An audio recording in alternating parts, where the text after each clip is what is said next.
Hello again, nerds. This is one of your soccer nerds from DRS FC. I'm Andre Carlisle, and this is part two of our 2026 regulations chat. A lot is changing in F1 next year for the cars, so we split it up into two episodes. If you're listening to this, that means our engine chat is already out. You can check that in our feed. It was the first one to drop. This one is a little bit longer, a little bit more to go through because this will be all about the aerodynamics changes.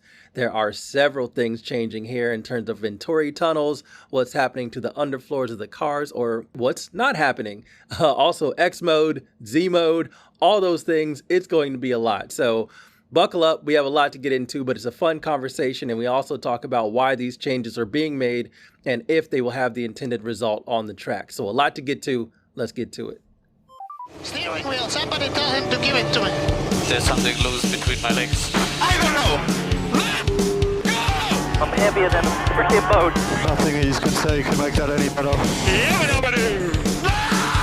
No more radio for the rest of the race. I'm going home. You. All right, Deepti, I am going to rely on you a lot in this segment because I don't know what I'm talking about. But I do know some of the basics. One of the big things that I know is that me and Lewis Hamilton are maybe equally as excited about the loss of downforce for these cars and the elimination of underfloor Venturi tunnels. The underfloors are going to be stripped down. They're basic now. If you look at the underside of an F1 car currently, it looks like an etching. There are just so many just channels and tunnels that are along the car that's all aimed at being able to organize and move the air where you want it. This is going to be flat. There are some winglets on the front and maybe the back, but nothing underneath. It's going to be flat. It kind of looks like a tray, like the car is sitting on a tray, and that's really it. So Deepti, can you explain for people who may not know what Venturi tunnels are and what they do? Right. So the Venturi effect is basically when airflow is pushed through a much narrower passage than what it comes from, and that creates a low pressure zone. In this case, underneath the car, there's going to be low pressure, and above the car, there's going to be higher pressure, and that will generate a lot of downforce. If you remember from our first factory reset episode all about the aerodynamics, these cars basically, simple terms, what they care about is drag and downforce. And downforce is what keeps the car low to the ground, allows the car to have more grip on the tires and control around especially high-speed corners. And so the Venturi tunnels the floors were designed with this Venturi effect so that it would bring the car closer to the ground. And it effectively is sucking it down, so like a vacuum almost down. However, like you mentioned, and unfortunately Lewis was well known with this, their car, it can also lead to a lot of porpoising, which is bouncing, and that's if the air kind of gets stuck and stalls and doesn't have airflow out as well. And so the car will start bouncing and it won't, it gets downforce, it loses downforce, it gets downforce, loses downforce, and that's where you get the up and down motion of the car. And so they are getting rid of it. No, there will be less of, I won't say it's going to be fully gone, but they're going to rely less on this Venturi effect. They want to have the cars bounce less. They want less porpoising. Porpoising is not good. And they want the cars to use more of a flat floor, like you mentioned. If you are familiar with the 2021 cars, and I think a few years before that as well, that's what we're going to try to go back to. Those cars had much more of a flat floor. 2022 is when these new Venturi tunnels were introduced. And as you can see, it hasn't really lasted that long. So I think, again, this was one of those where in theory it works, but in reality it was probably not the best decision to move to that kind of design. The flat floor design, it'll just there will be way less downforce. I think they're estimated to have 30% less downforce than the current cars, which is significant. But it also allows because it's flat and because there's not a lot of tunnels or different cutouts of it, it does allow whoever's designing the floors to try to make them generate as much downforce as possible. So that will be I think a clear like one-to-one when you're comparing cars, who was able to produce or design the best floor in that case.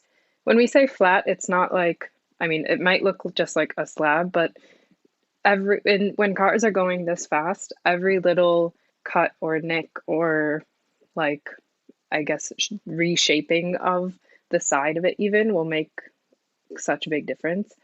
So we might see little differences here and there from the cars, and that will be like a big factor in how much grip they'll have and how fast they'll be able to go. Yeah, I think it's fascinating. It was fascinating engineering that I knew nothing about. You know, all the teams have, and they will still have aerodynamicists, obviously, on because the cars are still going to be able to. You still want to make sure they go through the air as efficiently as possible in straights and in corners, or down straights and in corners. But I think one thing that has really changed, I think this was really frustrating to Lewis Hamilton in his driving style, is that it was really hard for him to kind of cope with that era of car with so much downforce coming from the underfloor instead of him being able to feel it through the brakes and everything else. I think that is kind of the style of driving that he likes to do.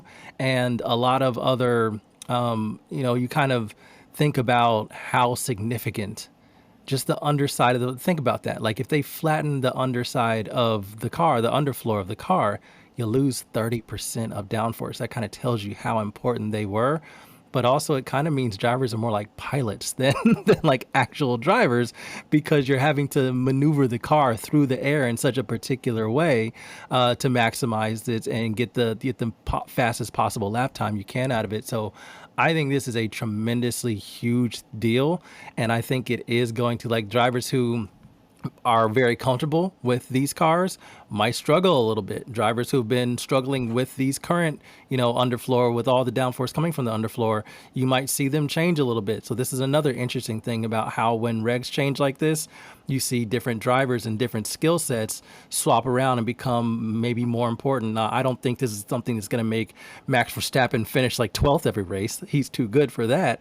But there will be a little bit of change in terms of who's more comfortable in these cars versus who's comfortable in the cars we see currently.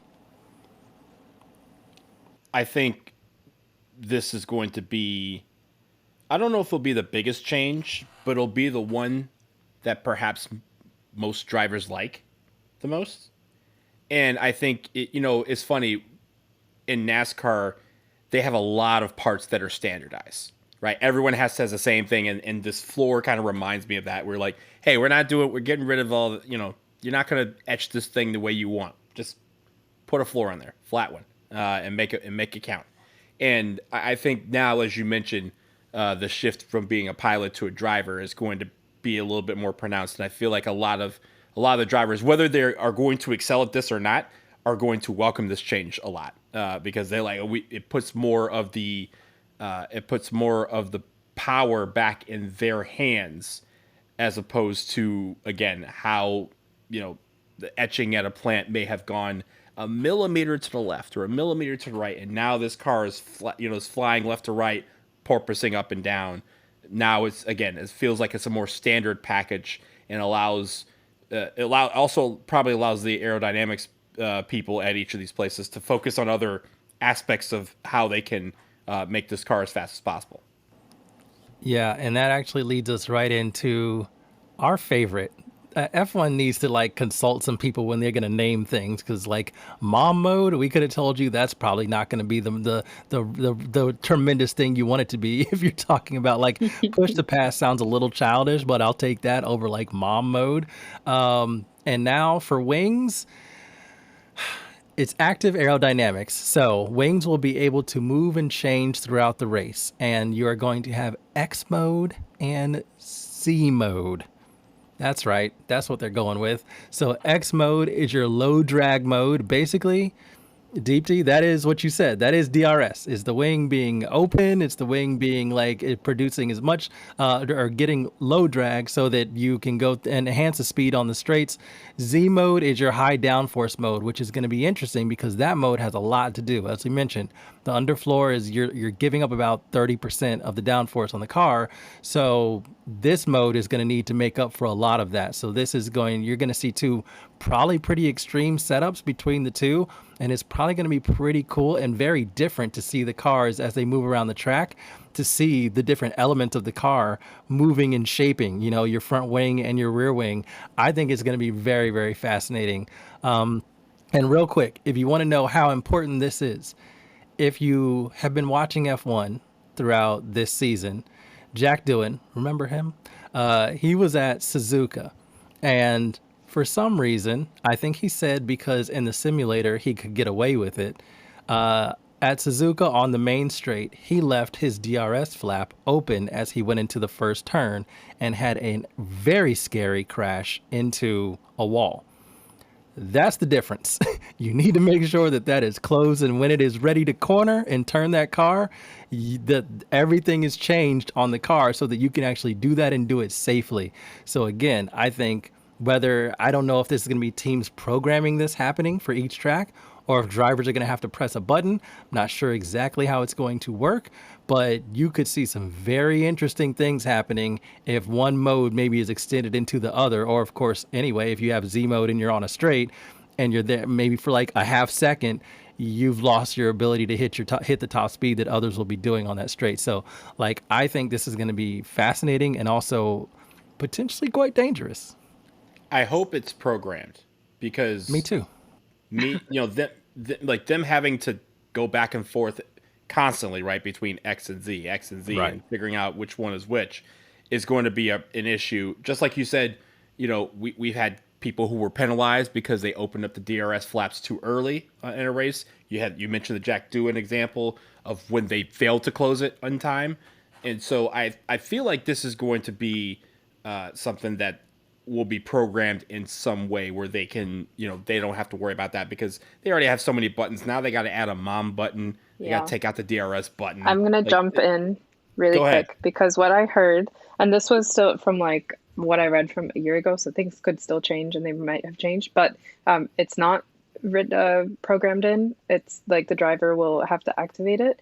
And basically the X mode, so the low drag mode, right now the FIA has been doing so many simulations and running a lot of data, and they will only allow it to be active on straights that are longer than 3 seconds. And so it's not going to be for, whenever the driver wants to use it. They have to have a significant straight in front of them to be able to actually, because, with the lighter car, with the more the boost of battery power, these cars will be going fast. And with that, even lower drag, they'll be going even more fast. So it will get to dangerously high speeds.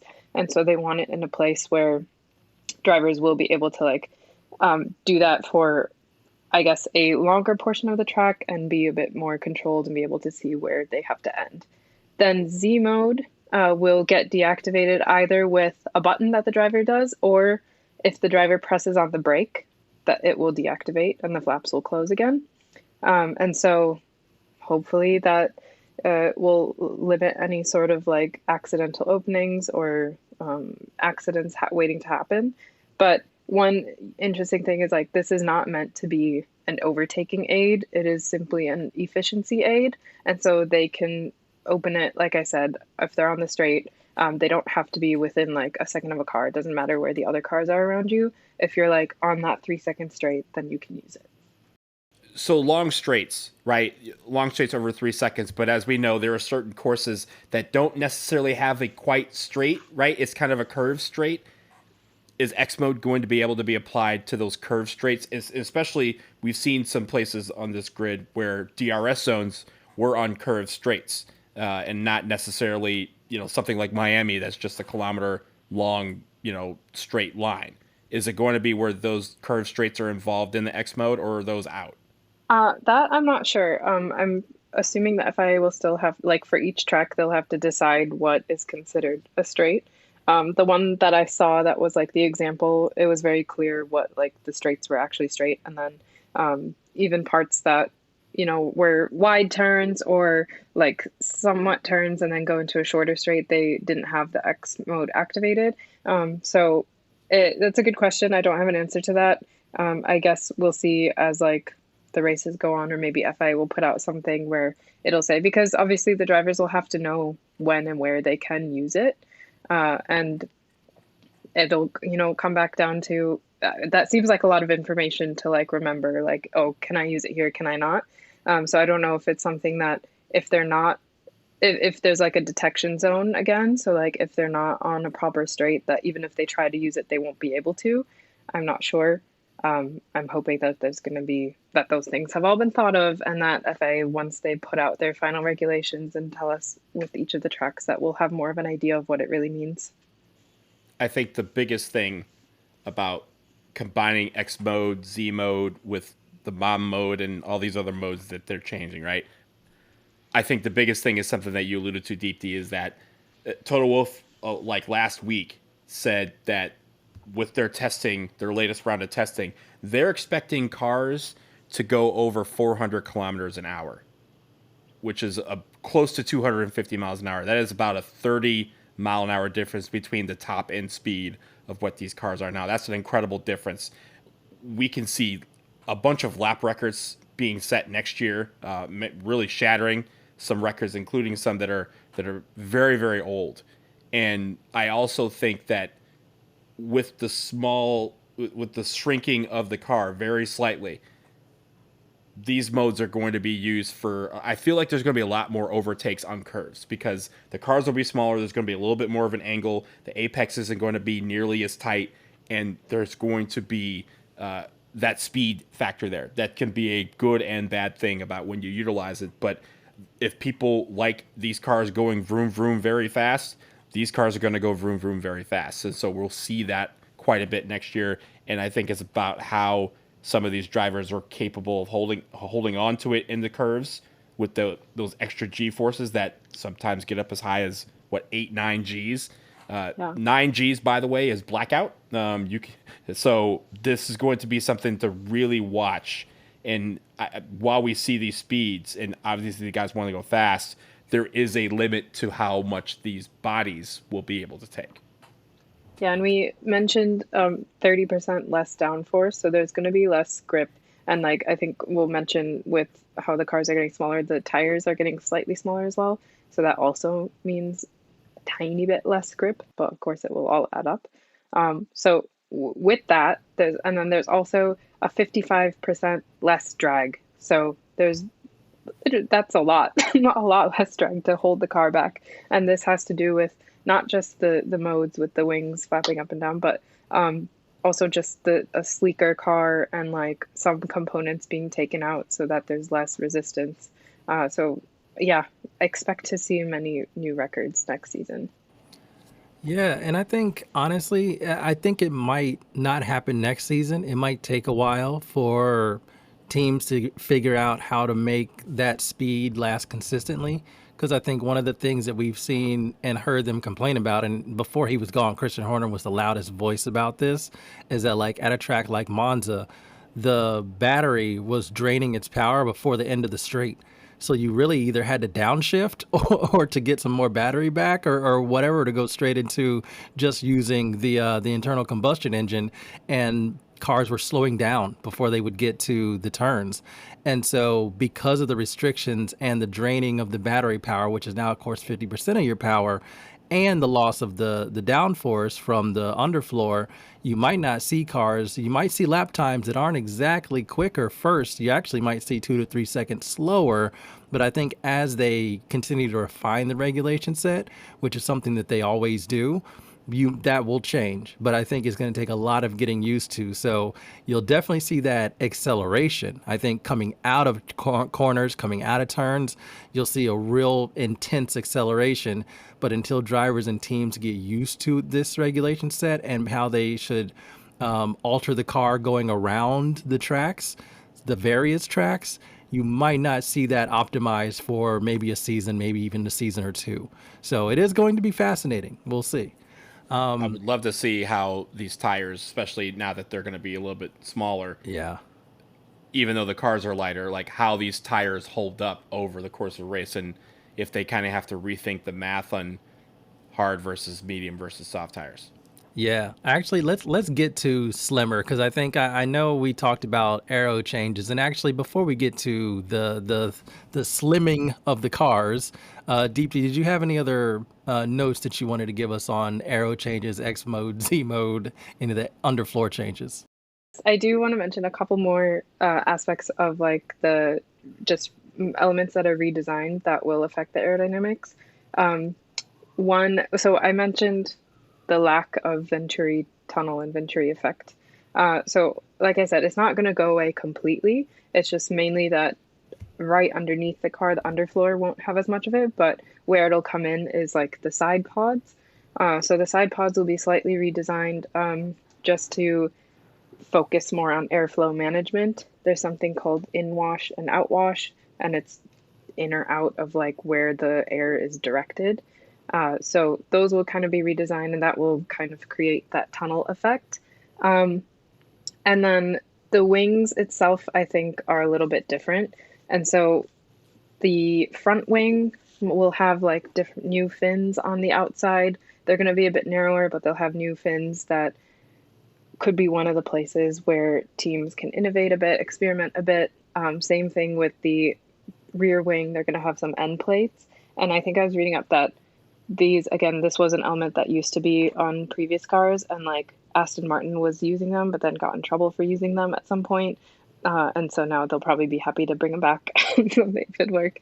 And then there's something called the barge board, which is also like right in front of the side pod, which is mostly meant to reduce dirty air, which comes to my final point. Most of these aerodynamic changes is to reduce the turbulence and provide more control in dirty air, and so that the drivers can just drive closer to the cars in front of them. Right now, we talk a lot about how drivers don't like dirty air. We hear them talk about it a lot, and how it's difficult to control themselves and like actually stay quite close to a car in front if you're like not able to pass them because of the turbulence. But with these changes, it should be a bit easier for them to do so. And that, is again going to like create more exciting racing. And maybe that will mean that the cars can actually race in wet conditions again. Maybe. I don't know. This is just theoretical, but smaller tires, less kind of splash or outwash coming out from the back of the cars that make visibility terrible. Maybe we can actually see cars in the wet again. Maybe the wet tire will come back into play. We'll see. All right, let's talk a little bit about how these cars are slimming. I was going to take a quick break, but I don't think we're going to take a break for this one because there's not a ton to talk about. We'll talk about how they're getting slimmer, and then Deepti also mentioned some safety enhancements that are worth noting as well. So one of the reasons why the cars have become bloated is that safety aspect. And I think whenever you hear people clamor for smaller cars, that also was a trade-off. And the trade-off was drivers getting injured or killed. And so what we have now is a result of that is a much safer sport. Obviously, it does impact it a little bit. These cars got really big really quickly. They're wide, they're heavy, they are very fast, but it makes it very difficult, especially on certain tracks, to get around. Like Monaco is a procession now because these cars are too big. It's really hard to pass. So you are seeing, and I'm just going to run through these numbers real quick. The wheelbase, down 20 centimeters. The width of the car overall, down 10 centimeters. Underfloor width, down 15 centimeters. The front tires are down 25 millimeters. The rear tires, 30 millimeters. And weight, the weight from the minimum weight for F1 cars during this current regulation set was 1,760 pounds. That is going down to 1,693 pounds. So that's about a 67 pound difference. They're going to be lighter. So not a ton, of course, but quite substantial. And I think they're hoping that it all adds up to cars being a little bit nimbler. Is nimbler a word? A little bit more nimble. And I also think with cars being able to be closer to each other, like Deepti mentioned, the dirty air, which is something that McLaren has kind of found out. Their cars don't really, sometimes they get bothered by dirty air depending on the wind and the track, but for the most part, they can be closer and not chew up their tires and not lose control. I think you're going to see more of that in this regulation set because they've specifically engineered the cars to be able to be a little bit closer than they can be now. Deepti, did I miss anything? And if not, do you want to get to the safety enhancements? No, I don't think you missed anything. Just that, I was talking about the tire size doesn't seem like it's changing a lot. But I know some teams were, and like Pirelli were a little bit worried about even this, like it's like an inch difference, right? In the tires about the loss of grip, but Pirelli says that it's like just this 1 inch is going to be a lot minimal loss of grip because the rim size is staying the same. It's just the width that's slightly different, and especially with like the way less downforce and way less drag, you don't want to lose grip because then you might just have a lot of spinouts and loss of control in the car. But all these like there'll be smaller loads and smaller forces on the wheels in the car themselves, which means that the other components in the car can like be made a little bit smaller, be made to like maybe be a little bit more fragile and like not have to withstand so much. So that's where all these different little parts of the weight will be taken off, and hopefully the FIA wants the cars to be down that like 67 pounds, 30 kilograms ish. I think also you mentioned, Andre, those small numbers in reduction, of the different parameters of the car. But when you look at the picture that the FIA has put out about the 2025 car that we currently have, and then what we're going to see next year, you look at the two, you go, oh, it's much smaller. It's not much smaller, but it's a difference. And I think your eyes are going to tell your brain, yo, these cars are much smaller, despite the fact that we have all these regular changes. And I think it's just a testament to the advancement in innovation and aerodynamics and everything, and how they're able to get these cars. Because I just learned for the first time these cars are only half the size of my car, or at least half the weight of my current car. Like, that's probably why they're going so fast. But again, these are small details that everyone has to kind of go through to make sure that they have the best car. And it's funny, the first time you see these cars next year, everyone's going to be like, that looks weird, that looks like something's missing, and it's going to take a minute to get used to that. Yeah, I think that's a great point because I do think the change is definitely coming. Like the teams are dealing with it now, but we're still looking at racing every weekend with the same cars we've been watching for a while. So when we suddenly see something different, even though the changes are going to be pretty small, or at least presented as small in numbers, they're going to look very different. And we also know that even in these cars, these bigger cars, you change one little thing, and that can be the difference between a tenth or two. And sometimes a tenth or two is the difference between Q1 and Q2. Or sometimes the difference between like being on the podium and being like seventh, right? So like, I think like all these little things are so fascinating, and how they're going to all kind of converge, and everybody just has to like, it's almost like they have to do their science projects and then all present them in a testing session. Like, here's what we worked on. Hopefully this works. Who knows? So I'm fascinated to see how testing is going to go, and certainly the first race of 2026, because nobody really knows how any of this is going to work. I think that we just have to keep reiterating that fact. Like, this is a sport of such fine margins that, we're saying even if these allow them to gain like a tenth or even like half a tenth on each corner, if you take whatever 10 to 15 corners, that's almost a second in time gained. And that, like you said, that can be the difference between like P1 and P10. And so, each of these, they may seem insignificant when you just like read the numbers outright, but it actually should make a big difference. Yeah. All right. Deepti and Donald, do you have any other notes before we kind of wrap up and overview the differences to the Aero package? A couple different safety enhancements. There's like 3 of them. One is the anti-intrusion panels, which are these panels along the outside of the cockpit and the fuel cell. Basically, the FIA has said these need to be stronger and have to withstand a higher load so that debris and all cannot puncture them. It's I don't recall any like sort of issue with these in the past, but it's just again just another safety enhancement, especially with more compact vehicle. They want to protect the cockpit and the driver much more. With that, also there's the front impact structure. At the moment, there's a single structure that is meant to deform or detach when the car has crashes and there's impact on the front of it. However, we've seen many times that sometimes there's more than one impact on the front, like a crash isn't just one crash and stop. And so they're implementing a two-stage front impact structure so that on the first impact, the first stage can detach, and then if there's another impact, that one will protect the feet and legs of the driver. And then the one that was most interesting to me is the roll hoop design. So actually, if you guys remember Silverstone 2022, Zhou Guanyu had that horrific crash where his car rolled over and he was basically on his head for a long stretch and then flipped over the wall. There's this thing called the roll hoop, which is like inside the airbox on top of the car, and that is meant to protect drivers' heads and bodies when they roll over. What happened to Zhou's car is that structure broke off while he was sliding across the ground. And so obviously that is not what we want to happen.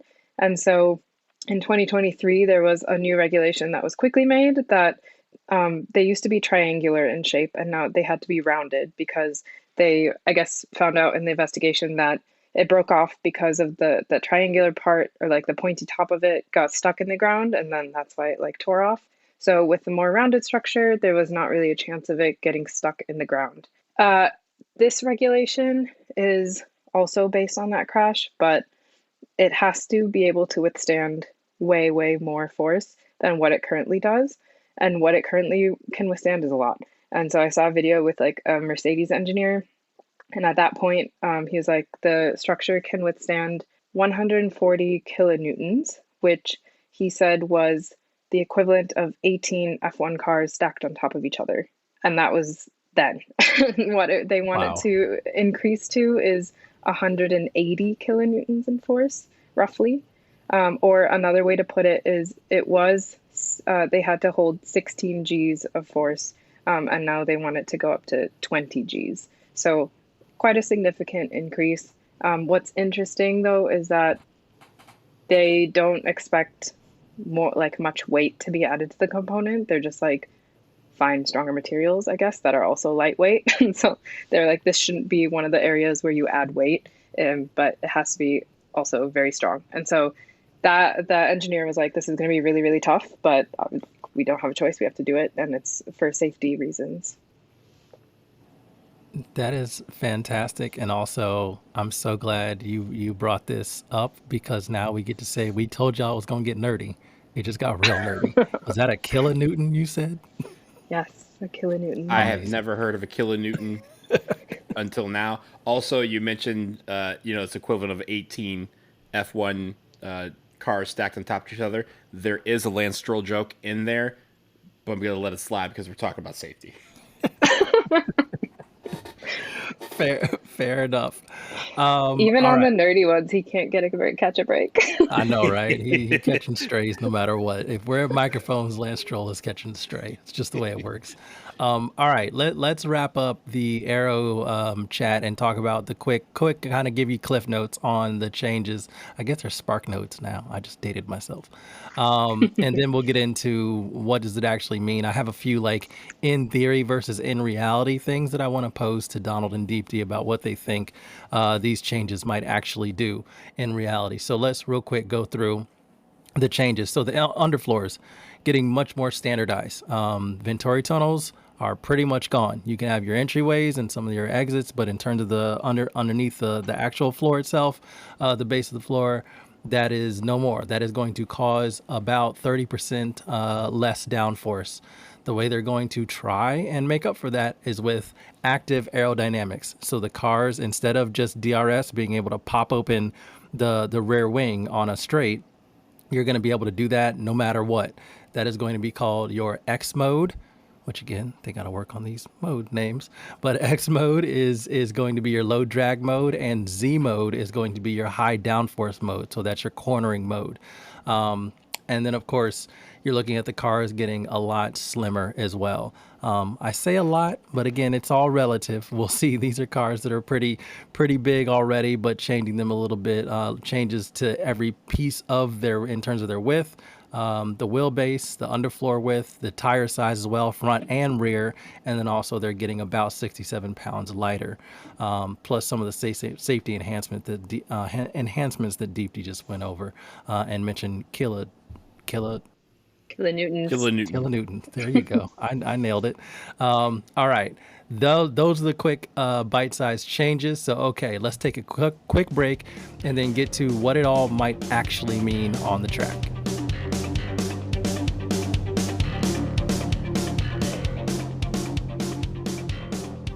This part, I think, is going to be super fun just because we've talked about a lot. We've gotten quite nerdy, and that's what we warned y'all that was going to happen. But I think it's good to understand kind of all the little, it sounds small, and 50-50 power split sounds pretty obvious, but when you listen or you learn how you have to deploy the energy and how you're going to recharge the energy, all of that, everything changes. So I want to talk about in theory versus maybe in reality.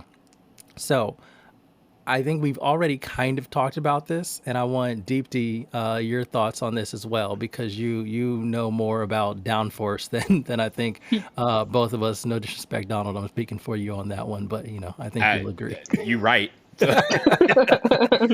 So removing about a third of the downforce also reduces the dirty air so cars can follow more closely. Is that something you expect to actually happen? Like, that's the theory behind it. Do you think that will actually be the case when the cars are on track? I hope so. I think so. We know the drivers now they try to get as close anyway as possible to the cars in front, and when they can't, they just complain it's because of the dirty air. So with the reduction of that, I do believe that it will help them follow more closely, and it's the reduction of, or the removal of downforce, but also like the little like the side pod changes and the little other different designs here and there will also help reduce that dirty air. So I think with all the little things combined, we should see them coming closer, or being like we see them close now, but being able to sustain a drive close behind like another driver. Yeah, being close behind without cooking your tires. And then also, I guess the bigger question for me is, will people actually use a wet tire again? Or will it still be emotional support, right? Emotional support, wet tires. All right, well, all right. You bring them just in case you never need to use them. I guess we'll have to wait for like the 2035 regulation changes to see what happens there. Donald, I want to ask you, engine build and battery management is becoming way more important with this regulation set, especially because 50% of your power is coming from the battery. Like I said, it was about 15 to 18% in this current regulation set. So that is a massive difference. It looks like to me on the surface, or I guess in theory, they're trying to level out the balance between aerodynamics, which have become super, super important, and the engine, which is, of course, engine and battery power. In theory, that's the idea. Do you think they have succeeded in doing this? Do you think that is what we will see in the upcoming races? It's a good question. I think the one, I guess, underrated change is the fact that these cars are smaller, right? Every change we've seen over the last 30 years, the car has gotten bigger because they've added more stuff, added more safety components to it. So they've had to increase the size of the car. This is the first one in a while where the car has reduced in size. That opens up a little bit more in terms of aerodynamics, right? It also means for some of these drivers, they gotta, they have more track to defend if they're in front. And it's not necessarily that the tracks are going to be wider, but if you have a smaller car, that means that the car is taking up less of the track, and so there's more opportunities for people to pass you by. And so that part becomes important. And so I think the battery management might be the biggest change of this because, again, like you said, 50% of your car engine being battery is a huge deal, and that could, it enters the strategy of, hey, do I gas myself out now trying to pass this person for 7th place, or do I try to figure out a way to make it more efficient so that I can have more juice to get to the podium if I know my car has that kind of strength? I think that is going to be part of the huge philosophy, and you'll see some teams swear by portions of their battery power than others, but that's going to be, it's not necessarily going to be more important, but it absolutely will be the focus in the initial part because it's such a big, that's the biggest, most drastic change from the 2025 car to the 2026 car. Yeah. Deepti, your thoughts on that as well, because I think one thing that the reason why I'm excited is to see how different driving styles become maybe a little bit more effective with this generation of car, the 2026 and on generation of car. And that's basically because it feels like they are rebalancing the importance of aero and then kind of maybe prioritizing a bit more the importance of the engine. Do you see it that way? And also, how do you see it playing out in terms of reality? I see it, and yeah, it's a way to, well, besides the whole sustainability angle, it is a way to bring about more strategy and different strategies within the teams. And so, yes, I think driving style will matter, getting like the drivers getting used to the cars. And like we said, these are with all the different parts of like the power unit changing and with mom coming, we may not see, like, who knows, maybe like a rookie driver will actually be best at like being able to deploy it. Like it's brand new, they're all going to have to test it out. So in on that side, they're all kind of starting with a clean slate, and so that will be interesting. um I think it is a fair point to bring up that, we don't know how well the batteries will be able to charge, and like, is this are they trying to rely too much on battery power too quickly, and seeing how that will play out. Maybe it means like, I wonder if it also means like not necessarily battery dying, but they'll have to, again, it's a strategy thing where they'll have to not, they'll have to brake more, they'll have to slow down a bit more. Maybe they'll be then, which will go to like cooking their tires more, and there'll be more pit stops and yada yada. So like it can all fall in like a domino effect. Like this one big power unit change can affect the strategy and the race a lot. So I'm hoping it will. I don't know exactly how that will play out. So I think there are concerns, and I think it's a really ambitious move to do this. But I am uh, hopeful with how excited like the actual engine manufacturers are about this change. And so I'm hoping that with like the over a year they have to develop this, that it'll turn out good. Yeah, no, that is completely fair. Again, this is all like in theory. We have no idea what it's going to look like. I'm excited to see, but we have no clue. These are just kind of the intended goals of making changes like this. So, Donald, I want to ask you, more battery power is supposed to equal more opportunities to deploy that power. But one thing that you also have kind of working against that, which is interesting, is the fact that you have a way that it tapers off. There has to be, again, mom mode is what you need to have if you're going to deploy all of the power a bit more instantly. And then, of course, also harvesting that power changes. You no longer do it with an MGUH. It's only an MGUK, which now the current cars have both, and we're recharging the battery for a lot smaller package of power than they will be now. So looking at all of that and how strict they have been now in terms of recharge and also deployment, do you think that actually more battery power does actually give you more opportunities around the track to deploy that power? Yeah, I think this is going to be, again, one of the bigger changes is the idea that you can use your battery power to overtake at any point.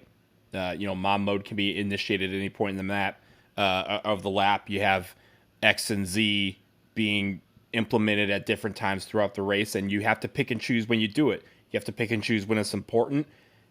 Certain cars may be doing it on certain turns, and I think we've seen this before, where you see some cars radioing in, hey, we're really slow in turns 3 and 7. But we're doing great in 6 and 10. So you have those kind of data feedback already, And I think this will only add to that and really accentuate it, because now you can say, oh, okay, we have an advantage here in this first sector because we're much stronger than the car ahead of us in turns 1, 3, and 5. So let's maybe save our strength for this, and you can operate there and then spend the rest of the lap trying to hold them off because they're better in sector 3. So you have these different things that they already talk about. The increased battery power, or at least the increased influence of battery power, gives you more opportunities to implement that into your race. And while we miss already the DRS zones, the fact that there isn't going to be any zones and this can be implemented at any time means teams got to be looking in the rear view if somebody's approaching, especially if they're in first. Yeah, I agree with you. I think there's almost like, yes, I think there are going to be a lot of growing pains. I think some drivers, some teams are going to completely fumble around when it comes to deploying the battery power, and they're going to run out of it, and it's going to be bad. They're going to lose like 3 or 4 places in a lap, and they're going to be really pissed off, and it's going to be weird. But ultimately, I do think that what we have seen is strategy is really important, and strategy is really how you get most of the overtakes done anyway. I think we're starting to see even now, like, cars can get close to one another, but because of the cost cap, because of a flattening of regulations, which obviously won't exactly exist for a little while under the new regulation set, but that is how a team operates and how intelligent they can be versus other teams is one way to get an edge. And obviously your driver still has to be talented, still has to be good, still has to do all of those things. But strategy is more important. I think they're giving them, it's almost like, you remember we debated this, the Monaco thing, when they had that mandatory tire usage, and it felt a little artificial. This doesn't feel artificial to me. This feels like we're giving you a number of tools to be able to complete a lap and complete a race in as quick a time as possible. You figure out how you use those tools. And I think that is kind of more interesting to me than just saying, well, y'all got to stop. And then we saw what happens when you mandate that, then cars get backed up and all of that stuff because somebody's just deciding to, racing bulls, just deciding to be a little bit annoying with it. And so I do like this from a strategy perspective. My early prediction is this. In NASCAR, we've seen over the years, it's not as prevalent anymore, but maybe 10, 15 years ago, you would have someone win a perfect race, and on the last lap, they'd run out of gas. You're going to have somebody get a perfect race or sacrifice a lot to get from 14th to 3rd. They have a shot at maybe 2nd, and they're going to run out of juice. And you're just going to see them just like your bumper car that runs out of juice in the last, that you're just like trying to will it across the finish line while everyone zooms past them. And it's going to happen once. It may not be one of the top guys, but it may be someone who is in 9th trying to hold on for points, and they run out of juice and they fall back to 11th. It's going to cost somebody drastically in that regard. Yeah, no, I absolutely think that is a high likelihood of happening. I was going to ask you to say who will it be, but we've already mentioned Lance Stroll in this podcast, so I was going to say or Alpine, just it's someone from Alpine. Yeah, I was going to say just Alpine, a not ghastly Alpine driver. Exactly, whoever his teammate is at the time. All right, we're almost done with the end theory. I got a couple more. This one's for Deepti. Standardizing the underfloor, in theory, is supposed to make the cars easier for engineers to balance for the drivers. So it was supposed to widen the setup window because the underfloor is really hard to change. So basically, because they account for so much downforce, there's only so much changing you can do around the car, the other pieces of the car, to make sure that it's in a good comfort zone for the drivers to be able to handle it in all the different types of turns and straights that they're going to encounter. Will the standardizing of the underfloor make the cars easier to balance? Yes. I'm going to go ahead and say yes. I think standardizing it takes out one of the complexity points. It takes out a point where, you can have issues with like what we've seen with porpoising and all. And it allows like the engineers and designers to focus on the other little components that will make a car faster or like more aerodynamically efficient. And so I think it'll be a good thing for drivers, I think they'll, appreciate not having or having a simpler underfloor. Um, but it will be something to like get used to the feel again. And overall, like I'm hoping, yeah, the balance will be it just seems simpler, and just I think that the lack of complexity will definitely make it easier overall to balance and stuff. And so I think it just comes down to the rest of the components and how like the driver is used to the car and whether or not they'll be able to get used to the feel of their particular one.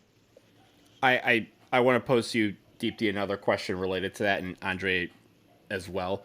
I'm curious as to whether the standardizing of the underfloor eliminates the Red Bull scenario where the car that they have is so tightly wound up for Max and Max alone that you have the second driver just flailing in the wind every single season. I wonder if standardizing the underfloor makes it de-incentivizes teams from creating a car specifically aimed for just one of their drivers. It mainly is just something that both drivers have to essentially have the same car.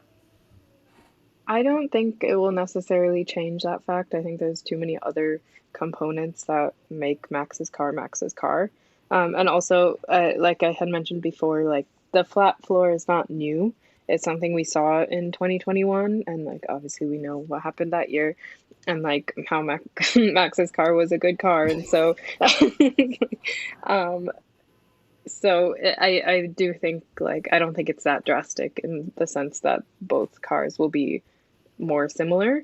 Maybe it'll be a little bit easier than what the current setup is. But yeah, I think there's like enough other components that it will still be tailored to Max, and like it still can be tailored to Max. Yeah, I do agree. I think it will be being able to tailor the car specifically for one type of driving style. I still think will be a possibility, but I think it's going to be. I think it's going to require more extreme measures, because I think in like Max, you always hear that Max likes a really tight, pointy front end. You point it, doesn't care what happens to the back of the car. He wants it wherever you point the front end. That's where the car is going to go. He'll control the back end. It doesn't matter.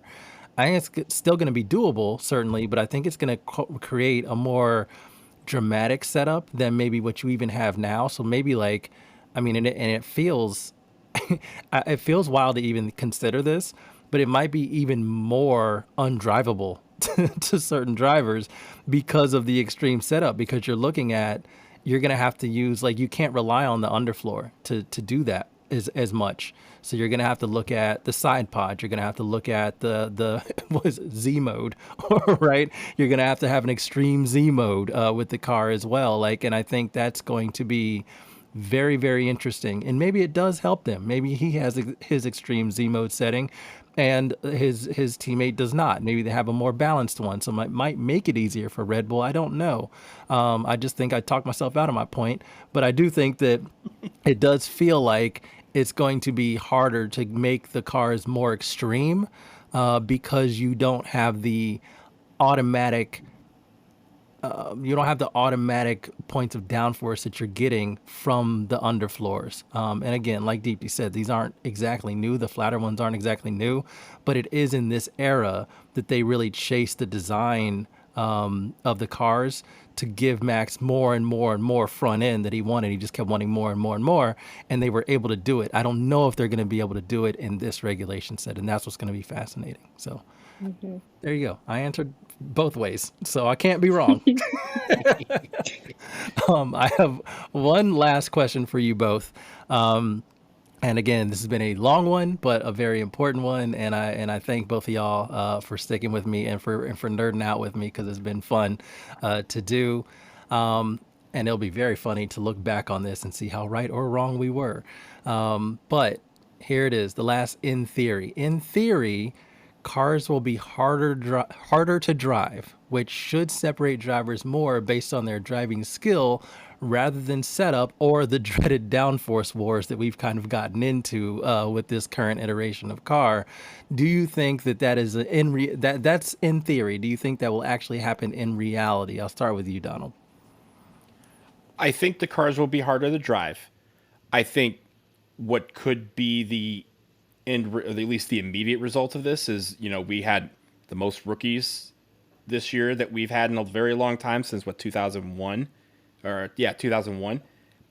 I don't know that we're going to get a lot of rookies at the same time anymore, because they need to figure out, which of these drivers can drive. And it's not, like you said, it's not just piloting the car on the racing line. It's about actually driving the vehicle and knowing how to handle all of these different modes. I think that I don't know that it will separate drivers more, because there's still going to be the elites that are going to have those aerodynamics or have the battery components that are going to provide, again, a little bit of a difference. And as we've seen, Mercedes, we've seen Mercedes have power unit issues. That is going to be a big thing. As good a driver as George Russell is, he can't navigate the car if the car doesn't turn on or the car doesn't give you the power that it needs. And those are going to be the biggest growing pains as teams having to navigate those type of issues. Because before, the battery sucks, but we're still getting by. We're getting podiums or getting close to it. Battery just conks out in this. That's half your engine gone. Your car is gone. So you're retiring the car. So that is going to be something that the more veteran, skilled drivers are going to be able to not panic as much when the things like that happen, as opposed to a rookie who sees half of their power unit go bye-bye and they retire the car immediately. So that will be where I see it, but I think it will be a harder drive for these cars. But like you said, maybe some of the skill pops out as a result. Wasn't it Daniel Ricciardo who lost his MGUK, I believe, and still won at Monaco? So you won't be able to do that with these cars. There will be no happening. You will have to put it in the garage. Deepti, your thoughts? I am going to actually disagree a little bit. I don't think the cars will be harder to drive per se. I think they will offer a lot more control and have a better feel to them. But I do think there will be a harsh learning curve when it comes to the new setups and the new, all the different modes. And so I think that's where we'll see a difference in skill and just ability to adapt. But for like the actual equipment itself, I don't think it's meant to be more difficult to drive. But I think it'll be interesting, like I said, it kind of puts people back on like a slightly more level playing ground, where like the rookie drivers and the more veteran drivers will both have to learn something new. And so it'll be one of those, like, it truly shows that this is like a team sport, because you have the drivers who have to learn what the engineers have built, and like they have to make a car that is suitable for the driver, and then everyone has to be in good communication with each other while they're on the track so that they can learn all these things. And so I think the first year of these regulations will show a lot about driver skill and team dynamic and team strategy. And so it'll be interesting. Yeah, one thing that I have found fascinating is that some drivers, I think all drivers by this point, have driven one of the 2026 cars in a simulator. And you're hearing a lot of varied feedback. Some are just like, hey, we'll wait and see. Like, they're still putting these things together. And some are like, oh, these things are terrible. They're awful. I don't know why they went so extreme with the regulation changes. Like, you're hearing a wide variety. And the one thing that I will say about this, because it kind of equates to a personal beef I have sometimes with soccer analytics. I love data. I'm a big proponent of data within the game. So I'm not one of those like, eye test is all you need, boy. Like I ain't one of those people. But I do think that data has to be in its place. And data looks at past happenings to give you a greater probability of predicting what is likely in the future or in the present. And I think that is where it situates. And so, again, when I apply this to soccer, I have this kind of argument all the time with some who look at young players and say, oh, they're a bad shooter, or they always shoot from too far out or whatever. And it's like, well, there's development, and the data, even though you see them taking 30-yard shots like 4 times a game, doesn't mean that's what they're going to do when they're 28 years old, right? You don't know how to track that. And that's coaching, that's other elements that come into play that data can't really show you. And I think that's a place where a lot of these teams are. they've built very sophisticated simulators, but we've seen even now with these regulations that teams have had for a number of years, they still go out with those arrow rakes on them to try to get the correlation right between what's happening on the track and what's happening in their CFD and in their simulators. They don't know because they don't have one on track. They don't have any data to actually show this is exactly how it's going to impact this car. They can do decent predictions. They can get quite close.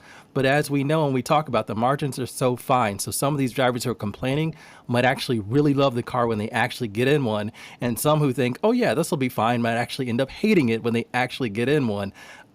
Again, I say all this to say I think it's going to be fascinating. I kind of can't wait for 2026, which is a fake sounding year, but I'm excited for it. I think that, also just the tracks are so different, and every preview we talk about track characteristics and all. And now, especially with more focus on energy harvesting from braking, we'll see for the tight and windy tracks like Monaco or Singapore, that won't be an issue. But for like the ones you said about, like Miami, where there's really long straight, then yeah, that could be a problem. So if I don't know, I'm assuming simulators, they're going to do every track, and they have to see, and FIA has to decide where to allow them to use X mode, Z mode, all this stuff. And so, yeah, it will definitely be fascinating. I don't think that they've flushed everything out. The teams have been able to work on these new regulations and try to design stuff since January 1st of this year. So they'll have over a year to work on it, but the FIA hasn't necessarily set up 100% made it set yet. So there still could be little changes. They're also running these things through simulations. But what we do know is that it'll be really fascinating.